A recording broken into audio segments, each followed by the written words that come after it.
Hey guys, what's up? It's Rygar the Destroyer, and today we're going to be taking a look at Sabine Wren from the Star Wars 6-inch Black Series.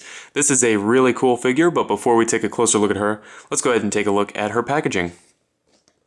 Here it is, pretty standard from what we've seen. Nice big window here on the front, and then a picture of the character down here in the bottom corner. On the back, it's got a brief description of the character. If you'd like to read that, you can go ahead and just pause the video.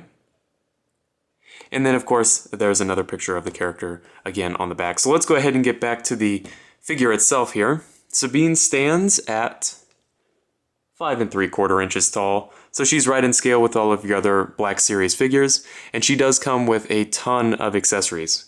We'll start off here with her helmet. Really, if it'll focus, really nice detail there. Nice paint work.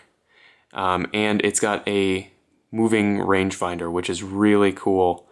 It's, sometimes it's the little details on there that are really nice. And then of course this does slip on over her head. It is really tight. It's a really tight fit on there. And it may be a little bit big when you see it on the figure. But obviously it's going over her head, so it has to be maybe a little bit big. They could have done an interchangeable head, but I think honestly this is fine. It's not too bad. Her next accessories are these two blasters here. We'll just take a look at the one. Really nice detail on there, and nice paintwork as well. The plastic is a flat gray, and then there is some silver dry brushed over it, so it looks really nice. And then of course both blasters fit into the holsters on her side here. And then finally she comes with her little spray paint thing. I don't know exactly what you'd call this, but nice detail on there. No paintwork or anything, but it does have a lot of nice details, and it does fit in her hands, which is nice. So as far as the figure's articulation goes, overall it's pretty good. She's got a ball peg in the head, and then a hinge in the neck, which gives it a really nice range.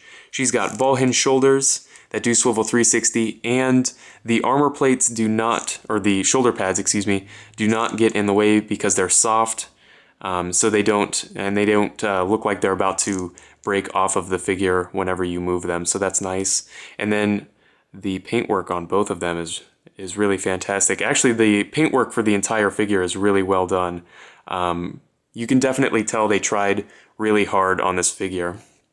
She does have hinged elbows with a better than 90-degree angle there, and they do swivel. Then she's got hinged wrists on this side. The hinge runs horizontally through the hand, and then there's a swivel. And then on this side, it runs vertically through the hand. And then of course there's a swivel. She has what feels like a single, maybe a double ball peg here in the torso.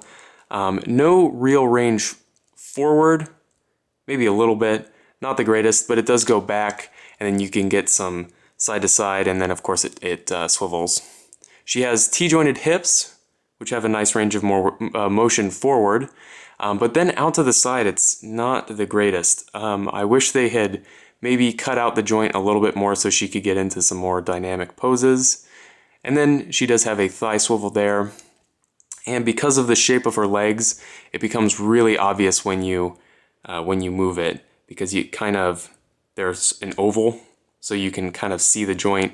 And then of course it doesn't help that there's this line on her pants that kind of accentuates it. Obviously Hasbro couldn't do anything about that because it's the character's design, but the joint position maybe could have been changed to prevent those two problems. She does have double jointed knees with a really nice range of motion. Then she's got hinged ankles, again with a really nice range of motion, and an ankle rocker. So overall, really, really good figure. If you're a fan of Rebels like I am, definitely worth picking up. Even if you're not a fan of Rebels, the figure overall is really nice. It has a lot of interesting paintwork, a ton of accessories. Overall is just a really, really good figure. So if you have any comments or questions, please leave them down in the comment section below, and I guess I'll see you later.